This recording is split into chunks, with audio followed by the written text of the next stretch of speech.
Following several instances and complaints of fake reviews on e-commerce sites and e-commerce platforms, the government has now intervened and is soon to announce guidelines to curb this practice.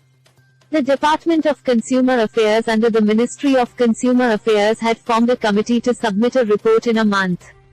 The Central Consumer Protection Authority (CCPA) held several rounds of consultation with trade bodies and discussed the issue of fake reviews on e-commerce platforms.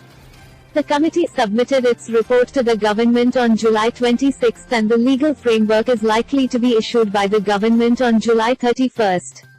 This move is also seen as a direction of action taken by the government to prevent misleading advertisement by consumer protection. Fake online reviews have been a matter of concern for stakeholders on e-commerce platforms. The guidelines by the government and its framework are likely to follow the practices being exercised globally.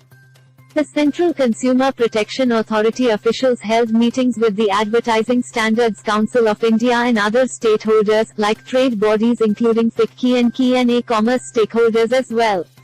Most of the time, it has been noticed that consumers are influenced by the reviews and opinions shared on e-commerce platforms regarding particular product, and speed reviews or fake reviews violate competitive market. When fake reviews regarding any goods are posted, the source remains untraceable. It has been a major concern for manufacturers, sellers as well as e-commerce companies. The government aims to bring transparency in the e-commerce market by preventing biased, fake or paid reviews of goods. The government has already started a crackdown against misleading advertisements on all communication platforms.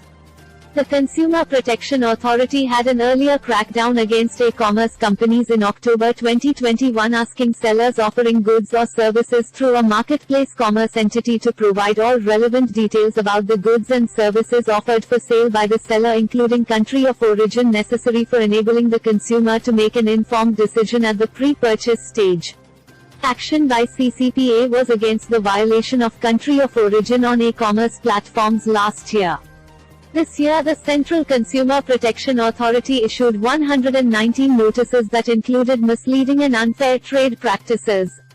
Many of these companies withdrew their advertisements after being called by the Central Consumer Protection Authority as misleading.